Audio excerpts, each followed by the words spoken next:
Hey everyone, happy November, and I hope you all had a good Halloween and a good sneak peek like I did for the new challengers. And I am Orbeez2468, and I'm giving you an updated Yang Zing profile since I got all the new support that Yang Zings have, and I'm very thankful that I have friends that can help me out. In exchange, I help them out. Like I pulled cute tips, I pulled basically practically everything out of the set except for disc. But I pulled two Virgils and I still have them. Go me like a boss. But anyway, since people are trying to figure out how to run Yang Zings, I've been playtesting with the new support for a while and online, and since I have them, I can actually build a version that I've been using a lot. So, without further ado, let's get down to the main deck. And I'm using one hand for everything. So let's start with the tuners. Alright, so we have Triple Chowan, the light of the Yang Zing. For any of you who don't know Yang Zings, they are the new monsters.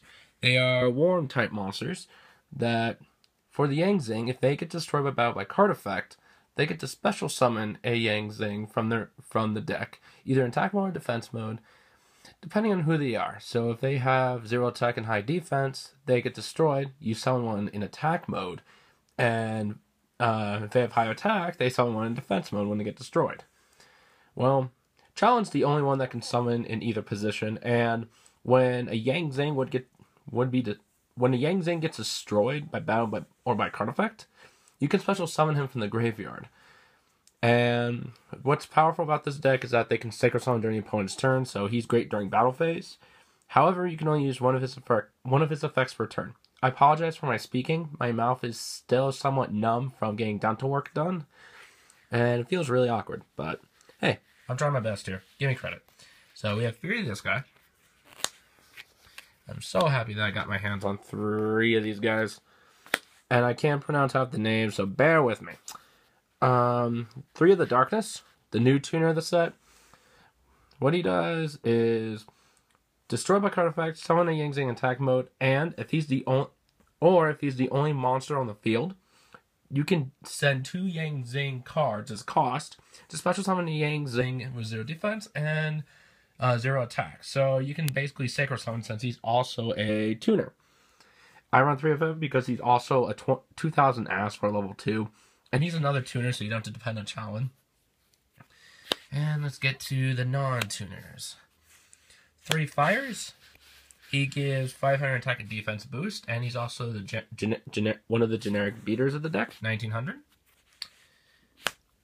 And I run 2 BNs. There's a reason why I run 2. I would rather draw into him than into him. And immune to battle is something that's not being used as much anymore, because there's like effects that destroy things. So destroy by battle doesn't really help, but he's still another beater, but I like Swanee better. Triple Bishy. Since traps are basically the main thing right now in this game, he's the most powerful one because when he's used for a sacred summon, he gives immunity to traps. Then my one-ofs. 1 Paulo. Reason why I run one of him because he's also an 1800 wall, and that also people are starting to use Prophecy again because Prophecy has a really good Q-tip matchup. Actually, they can really hurt the meta because they can just spam Fate and banish everything. And then, last but not least, the new level 5. I run one of him. The reason why I run one of him is because of the extra deck, but he's also another beater. That's why I took out the BN out. So, instead of 3 BNs, I run 2 BNs and Tao-Tai. And Tao-Tai has pulled through quite a few times, so that's why I like this matchup. But that's the monster lineup. So that's that. Now let's get on to spells and traps. Triple Path. People say run 2. Fuck that. I run 3 because of the fact that the new Dark Tuner will make you go through your monsters so fast. Like, probably if you open right, you can ditch 5 monsters in 1 turn. And then you just cycle 3 out of those 5 back. And you just go through your target so fast. And it's also the deck's draw power, so it's 2 for 1 deal. So, and you can also use this for fodder for the tuner, since it says any Yang Zing card. 2 dualities. Just in case if you just have to sit on something and you just search out something.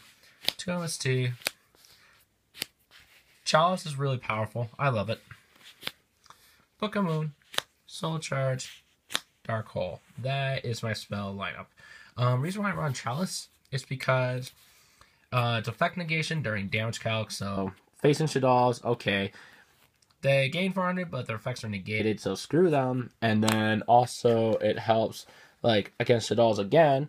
If I'm facing a Winda and I have Swanee, the fire, use Chalice on him during damage calc. I can outrun Winda by 100. So this card helps us push, and also this card helps negate. So that's the spells, and then traps. Triple Creation. If you open Creation, you are set. This card's like auto +1, but it becomes dead later on. But 3 is good, so that way you can just draw into it. Triple Wiretap, since traps are still really powerful right now. Vanity's Emptiness is deck hate. Sinister Shadow Games. Any bad traps. 2 Breakthrough Skills. I used to run 3, but just because of room or whatnot, 2 Breakthrough Skills fine, and this card can really brick. 1 Torrential. 1 Compulse. 1 Bottomless. 1 Sound Warning.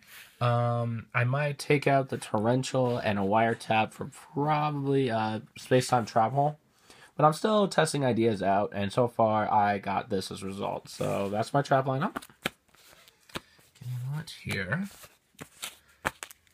Now let's try to get to the monsters. Mistbird Colossus. Herald of Arclight. So stupid to bring out. So good. Underworld Fighter. Armades. Rebirth Dragon. Goyo. Black Rose. And people might question me on this, but there's a damn good reason. I run 2 Yahtzee. Yes, these are ultimates. Reason why I run 2 instead of 1 is because although this card can't be targeted by card effects, people are starting to pick up artifacts again because artifacts get rid of him since they don't target. I mean, he kills Burning Abyss without holding back. He can do a lot. He Scrap Dragon, pop, do whatever. He's another level 7, so I would use Challenge him if I need to after popping something to go into Bashia or the Brightness.